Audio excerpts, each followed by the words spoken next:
What up, what up, what up? Yo, what up, what up, what up? This is DJ Ace of Spades, aka Ace Buchanan. We rocking the first blog right here, and I'm gonna get into a topic that's very dear to my heart, the hip-hop culture. I'm gonna bring up different points. Y'all can feel free to hit up my page with any comments or feedback, and we can talk about this. But right now, I want to get into hip-hop as a culture. See, a lot of people associate rap music with hip-hop because rap is a part of hip-hop culture, but rap music is not hip-hop. And a lot of stuff that's out there is not hip-hop. I'm going to break that down in a little bit. You know, there's a lot of people who think they're into hip-hop. They think they know a little bit about hip-hop. There's a lot of people that are in rap now who claim they're hip-hop. And, you know, Nas had a record a few years ago that said hip-hop is dead. I personally don't believe hip-hop is dead, but I believe hip-hop is a dying breed as a culture itself. There's not many people that are a lot younger than I am know anything about hip-hop. And quite honestly, a lot of people who are my age pretty much forgot about hip-hop. That's something for another topic right now. But I want to talk about what y'all know about hip-hop. If you think hip-hop is just rap music, you're sadly mistaken. There are many elements to hip-hop. We could argue all day about what those elements are, but I'm going to break a few down for you. Hip-hop is basically the graffiti that I used to see back in the days. I used to ride on the trains and bomb them up and stuff like that, tag up the buildings, and like if you go to certain parts in New York, you'll see hip-hop in its essence. If you go to Philly, especially where the graffiti started, you know, you'll see a lot of graffiti out there.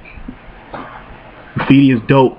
That's part of hip-hop. Another element of hip-hop is MCing and DJing, which is basically a lost art right now.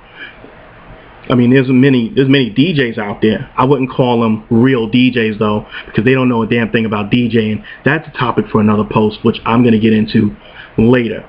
But you know, MCing and DJing, definitely elements of hip-hop. You also got to break down, you know, a lot of other stuff as hip-hop culture. Breakdancing, element of hip-hop. We used to be real big into it back in the days. Kids used to make money in the streets, on the trains, however they did it. The stuff that you kids are doing on the train now is ridiculous and is not hip-hop, and y'all really need to stop that. Y'all need to watch some videos, need to get a choreographer, need to get whatever you get. But like, I'm on the train, I see what these kids are doing, man. That is not hip-hop. That I wouldn't even consider that dancing, and I sound so old saying that, because when I was a b-boy coming up, you know, the older people that was ahead of me didn't consider that dancing.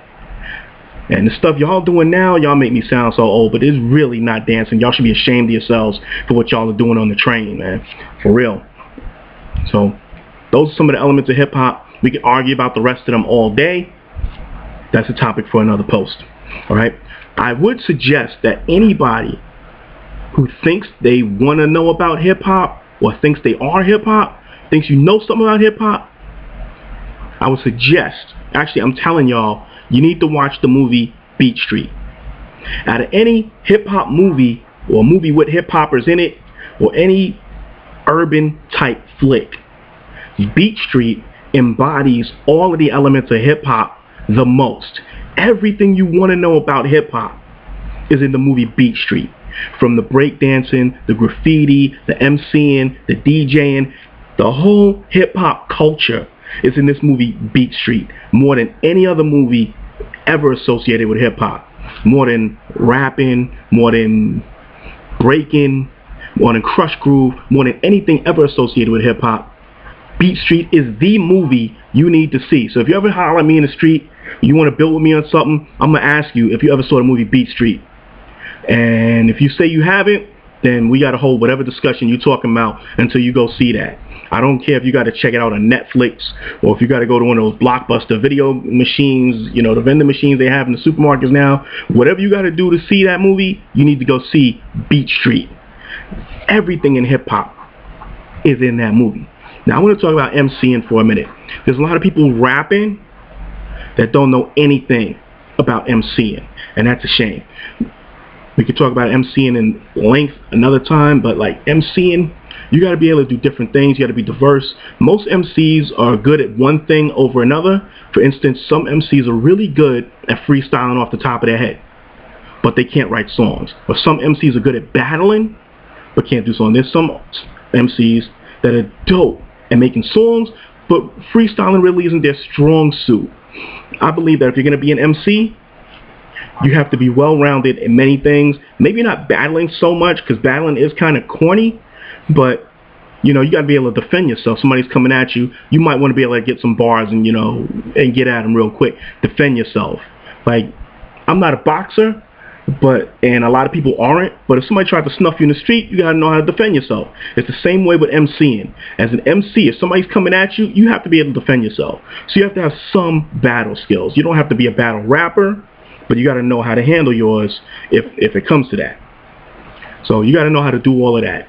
Spitting off the top is not for everybody, but you got to be able to do a little something with that if you want to call yourself an MC. Or you could just be a rapper, make songs, make them catchy, or do whatever it is you do. But if you want to be in the MCing, you have to be well-rounded in that aspect.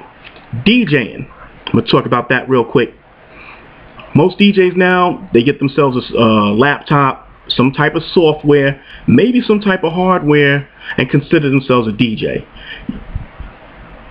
It is what it is. But if you really want to know about DJing, in my opinion, and in the opinion of some others, you got to really know how to rock records in order to be a DJ. You have to know how to rock different crowds, or rock a crowd in general.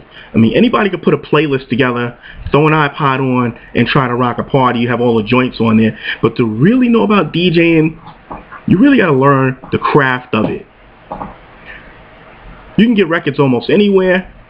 Cheap, get a little record collection, get some turntables, needles, get whatever you need. Learn how to really rock some records. Because all that push button stuff is very easy, and you're not going to get too much respect. At least not from me. I've been doing this. I've been playing records all my life. I have a big record collection. I can do what I do, and I can handle mine, and I do the Serato thing. It is what it is. But you really got to know your craft, know how to work the equipment, please. I DJ at a lot of clubs, and clubs aren't really trying to spend money on equipment because y'all DJs come in there, you don't know what you're doing, you don't know how to work the equipment, you're messing the club stuff up, and they don't want to spend no more money. And I don't blame them. If I owned the club and I spent $2,000 on some turntables and $1,500 on a mixer, and who knows how many thousands of dollars on some speakers, and some DJ who thought he knew what he was doing came in there and messed my stuff up, I'm not putting nothing else in there. Anybody else want to book a party? Like, yo, whoever your DJ is, they got to bring their own equipment. And that's just how it is. Y'all don't own equipment. Most of y'all, I know because I rent equipment to a lot of y'all. Y'all don't know how it works. You don't know what levels to stay out of. Learn how the equipment works. Buy some equipment. In my personal opinion, every DJ should own a set of turntables, a mixer, and some speakers. You don't really need amps anymore because the speakers are self-powered. It's cheaper that way. I'm not mad at that. But you should at least own something and learn how it works and have respect for the equipment. So when you go to these clubs, you don't be messing their stuff up and making it worse for the next DJ coming in there, and making it worse for yourself if you're coming back. Because personally, I'm not lending my equipment out to some DJ's gonna mess my stuff up. That stuff costs a lot of money. So learn the craft, learn how all that stuff works. Also, if you're into hip-hop, no matter where you live in this world, you should make a pilgrimage to New York City. New York is where hip-hop started. More specifically, it started in the Bronx, South Bronx. Make a pilgrimage to New York, go to the Bronx, go to the Lower East Side of Manhattan, go to Brooklyn, go to Queens, go to Staten Island. New York is rich with the hip-hop culture. Come check it out. Find out where it started. Find out what it's all about. There's plenty of people here that aren't really big on the scene, but are really into hip-hop, and you can learn a lot from them.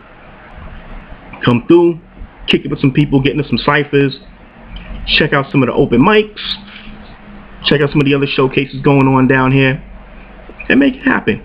You know, if you really want to do this hip-hop thing, or you just want to know about it, come to New York. Rock with us. You know? And for you New Yorkers who think you're into hip-hop and who think you're going to save hip-hop, bring New York back, because I've been hearing that for 10 years. Oh, I'm that nigga. I'm going to bring hip-hop back. Stop trying to sound like them niggas down south. For years, all I've been hearing is, yo, if I do some on these South beats and I sound like them niggas down south, because all them niggas down south was getting put on. If I sound like them niggas, I'll get put on. I'm going to let you in on a little secret right now. Them niggas down south ain't getting signed because they sound the way they sound. They're getting signed because of their work ethic and the shit they doing before they try to go get signed. And they getting signed and making mad money. It's something that they're doing. It's not how they sound. And not one person from New York who tried to sound like they're from down south ever got signed. So that's proof positive that it ain't about how you sound. It's about what you do. Y'all New York niggas, you just want to sit home, maybe rock a couple open mics, think you nice, and then want to sound like some niggas from down there and think somebody's just going to sign you, give you $10 million, give you a house and a yacht and a car, and you think everything's going to be gravy. Them niggas down there got the ill work ethic. They all work together. They come up in cliques, and, you know, they get put on. Like, whether it was Cash Money, it was a whole clique. Whether it was No Limit, DTP, the St. Lunatics, it was cliques. That was all together. Nobody was down there like, yo, I'm the nicest nigga, and when I get put on, it's just gonna be me. No, it was a whole clique of motherfuckers getting put on. And that's the difference between them and us. They worked together, and they did something that I'm gonna say for another post to get signed. It's not because how they sounded, because you look at all of them, they all sounded different. They all brought something different to the table, and they all put everybody else on. Us in New York, we just like, yo, I'm the nicest nigga out here. Everybody and their mother raps up here, and everybody thinks that if they sound like them niggas, they gonna get signed. It's never happened. It's not happening now, and it's never gonna happen. I don't care what you sound like. You gotta have a certain work ethic in order to get signed. And y'all niggas ain't putting in the work. You too busy thinking you the nicest nigga in the world, and everybody should do shit for you because you nice, and the label's just gonna roll out the red carpet for you and sign you. This ain't no fairy tale. Ain't no fairy godmother's gonna come and everything gonna be happily ever after. You gotta put in work. Speaking of work, I got work to do, so I'm gonna end this blog right now. Thank you for listening. Please click the share thing and post this everywhere. I'd appreciate it. Word of mouth is the best thing in the world. And I'll catch you on the next blog. Holla if you hear me.